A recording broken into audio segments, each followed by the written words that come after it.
Hello friend, જય શ્રી કૃષ્ણ. તમારું સ્વાગત છે મારી પરીસ કિચન યુટ્યુબ ચેનલમાં. હું શ્રદ્ધા આપનું સ્વાગત કરું છું.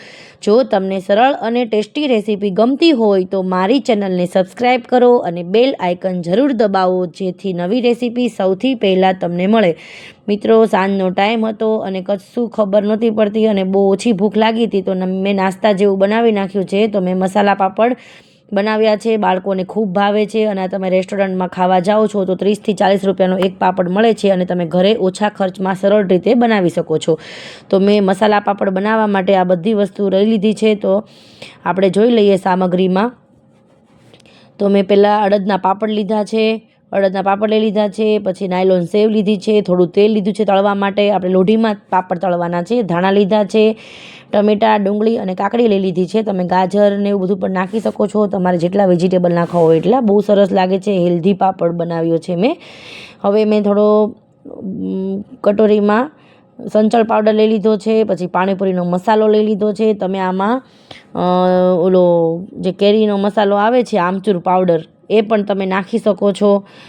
પછી તમે આમાં ગરમ મસાલો મેં નાખી દીધો છે. તમારે જેટલી ક્વોન્ટિટીમાં નાખવું હોય, તીખું કે મોળું કરવું હોય તો તમે કરી શકો છો. મારે બાળકોને ખાવાનું હતું એટલે મેં લાલ મરચું પાવડર નથી નાખ્યો, કેમ કે વધારે તીખું લાગે છે એટલા માટે.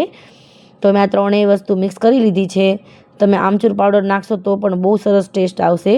હવે આપણે બધું જોઈ લીધું છે. હવે આપણે પાપડને લોઢીમાં તળવાનો છે, એટલે ઓછું તેલ આપણા પાપડમાં જાય એટલે ખાવાની પણ મજા આવે ને હેલ્ધી પણ રહે. હવે મેં થોડું તેલ લગાવી દીધું છે લોઢી ઉપર. તમે મિત્રો આવી રીતે સરળ રીતે પણ તમે વસ્તુ બધી બનાવી શકો છો. કોઈ વસ્તુ અશક્ય નથી. આપણી પાસે જે વસ્તુ હોય તેમાં તમે બનાવીને તૈયાર કરી શકો છો. કોઈ વસ્તુ અશક્ય નથી. જો આવી રીતે પાપડ આપણે મૂકી દઈશું અને ઉપર પણ થોડું તેલ લગાવી થેપલાની જેમ આપણે આને તળી લેવાનો છે. બહુ સરસ લાગે છે આનો ટેસ્ટ. મિત્રો, એક વખત જરૂર ટ્રાય કરજો. તમને મારી રેસીપી કેવી લાગી તે કોમેન્ટ બોક્સમાં એક વખત મસ્ત પ્યારું કોમેન્ટ કરી દેજો કે તમને મારી રેસીપી કેવી લાગી અને તમે ક્યાંથી જોઈ રહ્યા છો.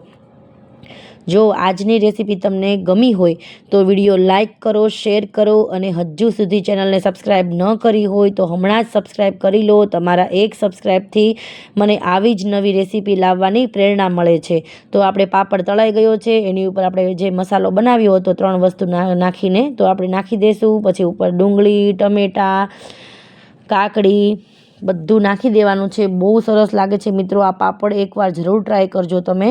હવે મેં કાકડી નાખી દીધી છે અને ઉપરથી ધાણા નાખી દીધા છે અને લાસ્ટમાં મેં નાયલોન સેવ નાખી દીધી છે. તમારે જેટલી ક્વોન્ટિટી નાખવી હોય એટલી તમે નાખી શકો છો. બહુ સરસ લાગે છે.